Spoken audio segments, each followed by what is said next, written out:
नमस्कार सभी का चैनल पे अपना स्वागत है। प्यारे विद्यार्थियों, आज के इस छोटे से सेशन में सुपरीचर भर्ती के रिगार्डिंग बात करने वाले हैं। जैसा कि आप लोग जानते हो, जब इसकी ऑफिशियल आंसर की जारी हुई उसके बाद में काफी प्रश्नों पर आपत्तियां लगाई गई हैं सभी शिफ्ट में मिला करके। उसमें पॉसिबिलिटी ये बनती है जो प्रश्न वाक्य में ही डाउटफुल है उन प्रश्नों को अब की बार सीधा डिलीट ही किया जाएगा, क्योंकि ऐसा अध्यक्ष महोदय का कहना है। क्योंकि जब पहले एक्सपर्ट कमेटी राय लेती थी उसके बाद में भर्ती कोर्ट में जाने की वजह से लंबित हो जाती है। जो वाक्य में ही विवादास्पद जो प्रश्न है उनको अब की बार डिलीट किया जा सकता है। कई विद्यार्थियों का यह भी मानना है कि सर ऑफिशियल आंसर के आने के बाद में आपने कोई कट ऑफ नहीं बताई है। जो पहले मैंने कट ऑफ आप लोगों को बताई थी उस पर पुनः एक बार आज चर्चा कर लेंगे। वही कट ऑफ रहेगी, मैंने पहले ही सही बता दिया था आप लोगों को जो अनुमान था। यहाँ पर देखिए, जब अपनी ऑफिशियल आंसर की जारी हुई थी उसके बाद में अपने देखें तो पहले ही कुछ प्रश्न तो पहले ही डिलीट हो गए थे। जैसे इस पारी में एक प्रश्न डिलीट किया गया था। उसके बाद में आगे चलते हैं, काफी पारी ऐसी थी जिनमें कुल मिलाकर के 3 प्रश्न ऐसे हैं जो पहले ही बोर्ड के द्वारा डिलीट किए जा सकते हैं। ये 48 का प्रश्न भी पहले डिलीट हो चुका था और ये 16 नंबर प्रश्न है जो 1 तारीख वाली पारी है, इसमें ये डिलीट हो चुका था। अब अपनी बात ये करते हैं कि 3 प्रश्न जो ऐसे हैं जो पहले ही डिलीट हो चुके हैं। 3 क्वेश्चन जो हैं, 3 क्वेश्चन पहले ही बोर्ड के द्वारा डिलीट किए जा चुके हैं, इनमें कोई बदलाव नहीं होने वाला है। अब सभी पारियों को मिलाकर के 3 या 4 प्रश्न ऐसे और हो सकते हैं।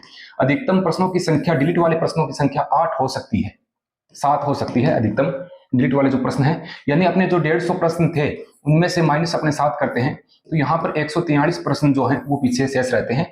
यहाँ पर जो अंक बार बढ़ेगा वो यहाँ पर बढ़ने वाला है, जो अंकों का वेटेज बढ़ाया जाएगा, जो बढ़ता है वेटेज, वो यहाँ पर 143 में आप लोगों की मेरिट जो है वो बन सकती है। अनुमान है कि 3 से 4 प्रश्न और डिलीट हो जाएं सभी पारियों को मिलाकर के। 3 प्रश्न पहले ही डिलीट हैं। तो यहाँ पर आप देखिए अब किस पारी में कौन सा प्रश्न डिलीट होता है, कई पारियों में, लेकिन यहाँ पर आपने आंकड़ा ये मान के चल सकते हैं कि अमूमन 143 के आसपास जो है ना, इसमें से जो अपनी कट ऑफ है उसका निर्धारण किया जाना है।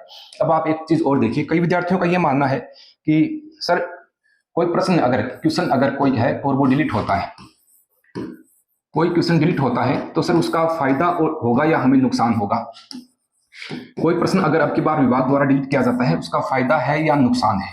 देखिए दोनों ही कंडीशन इसमें बनती हैं। आप भी इस बात से समझदार हैं, वाकिफ हैं इस बात से कि कई विद्यार्थी ऐसे हैं जिनको फायदा भी हो सकता है, कई विद्यार्थी ऐसे हैं जिनको नुकसान भी हो सकता है।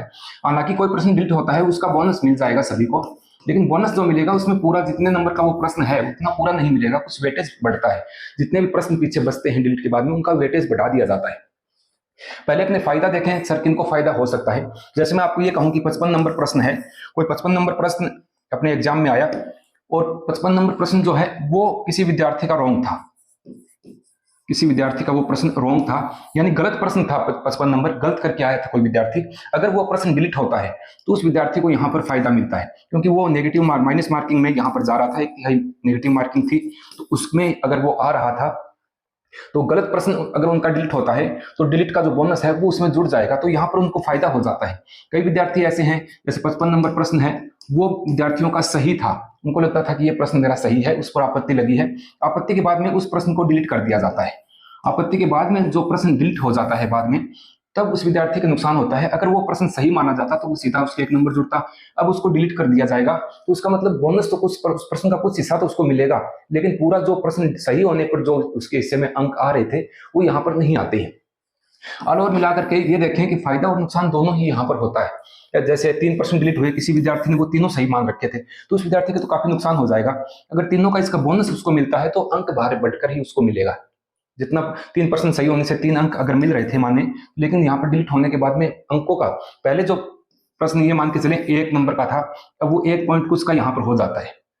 ठीक है, तो अगर जिन विद्यार्थियों के जो प्रश्न सही थे वो डिलीट होते हैं तो उनके तो नुकसान होना ही है, और जिन विद्यार्थियों ने गलत मान रखे थे, अब किसी विद्यार्थी के 3 प्रश्न गलत मान रखे थे उसने, वो तीनों ही डिलीट हो गए, तो 1/3 अगर माइनस मार्किंग मान के चले तो यहाँ पर 1 अंक और उनका कटना था वो यहाँ पर बच जाते हैं, प्लस बोनस भी उनको मिल जाता है, जो वेटेज बढ़ेगा वो भी। ठीक है, तो इस प्रकार से फायदा और नुकसान दोनों होता है।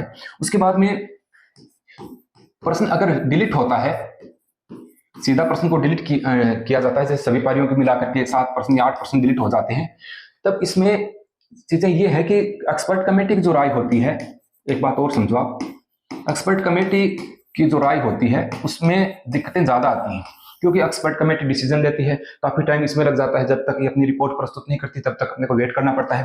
फिर भर्ती कोर्ट में जाती है, कोर्ट में सुनवाई नहीं हो पाती समय पर। पीछे की भर्तियों में अपने देखते हैं नीट लेवल प्रथम का मामला जो है वो बाकी पड़ा है, वीडियो भर्ती का मामला जो है वो बाकी पड़ा है, काफी सारी भर्तियां रिट लेवल सेकंड में भी आपने देखा कि रिवाइज्ड परिणाम अब तक जारी हो रहे हैं बदलाव करने की वजह से।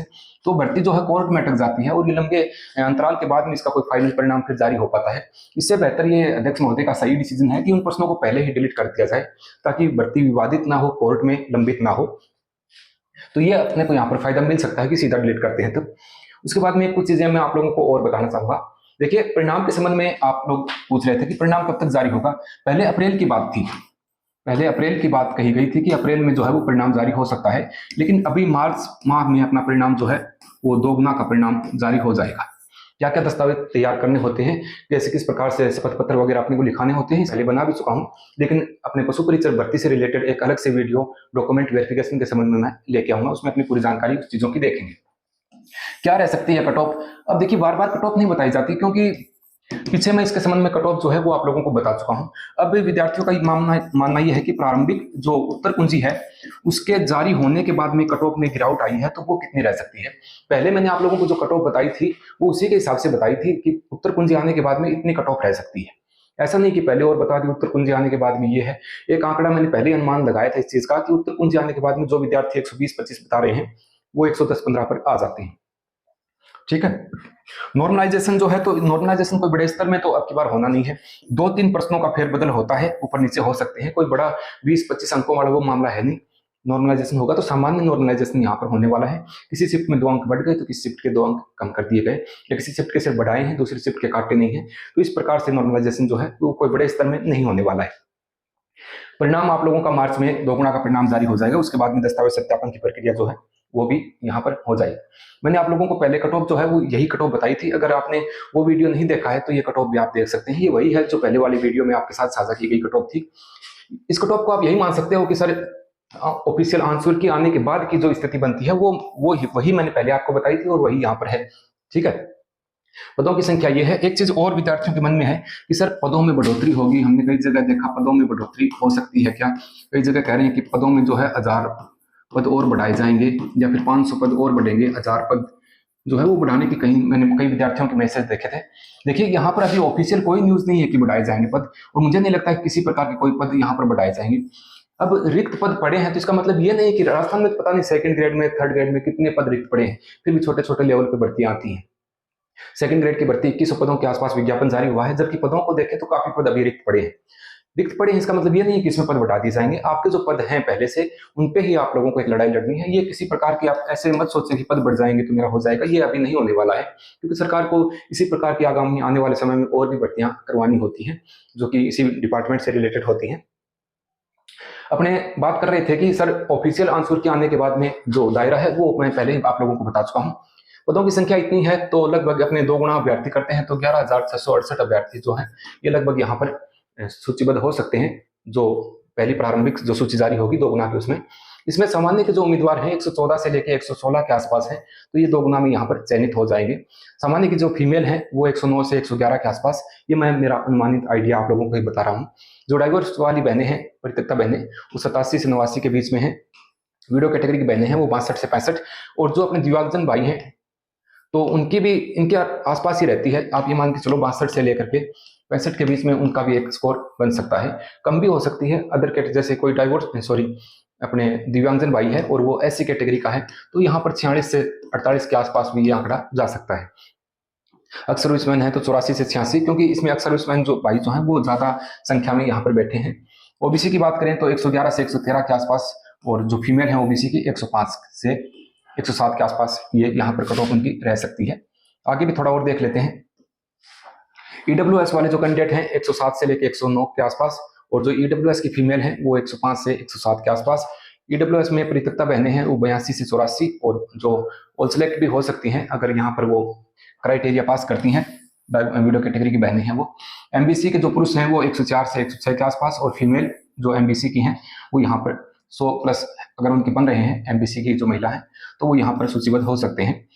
SC में जो पुरुष हैं वो 100 से लेकर 102 के आसपास, और SC की जो फीमेल है 94 से 96, और ST में जो पुरुष हैं वो 97 से 99 के आसपास। ये कट ऑफ आप लोगों की अनुमानित रह सकती है। यही कट ऑफ मैंने पिछले वीडियो में भी आप लोगों को बताई थी। तो ये चीजें अब की बार हो सकती हैं कि जो आपत्तिजनक प्रश्न हैं, आपत्तियां हालांकि बहुत से प्रश्नों पर लगाई जाती है, लेकिन वो सारी चीजें संभव नहीं हो पाती जिनके प्रमाणित प्रूफ अपने को मिलते हैं बोर्ड के द्वारा, जिन चीजों को माना जाता है, तो उन्हीं का सहारा लेके उन सोर्सेज के आधार पे ये एक्सपर्ट कमेटी तय करती है कि ये वाकई में ही ये प्रश्न डाउटफुल है या नहीं है, इस प्रश्न को डिलीट करना है या नहीं करना है। और एक्सपर्ट कमेटी अपनी राय रखती है और अपने प्रमाण पेश कर प्रस्तुत करते हैं वहां पर, तो उसका हिसाबदारा देखते हुए यहाँ पर इन प्रश्नों को डिलीट किया जा सकता है। तो ये डिलीट करने से अच्छा कार्य, सबसे बेहतर काम जो है वो ये होने वाला है कि बोर्ड भर्ती जो है वो कोर्ट में नहीं जाएगी। अगर किसी प्रश्न पर बदलाव बाद में होता है तो एक भर्ती में दो टाइप का हिस्सा नहीं बनेगा, फिर एक प्रकार से भर्ती प्रक्रिया जो है वो चलती है और पूर्णतः सिरे तक वो भर्ती चली जाती है, ज्वाइनिंग वगैरह जल्दी हो जाती है। तो ये आपके द्वारा जो पूछे गए कुछ प्रश्न काफी दफा आपके द्वारा पूछे गए थे, उनको मैंने आज के इस छोटे से सेशन में शामिल किया है। मिलते हैं किसी नेक्स्ट सेशन में नई जानकारी के साथ, तब तक के लिए नमस्कार, जय हिंद।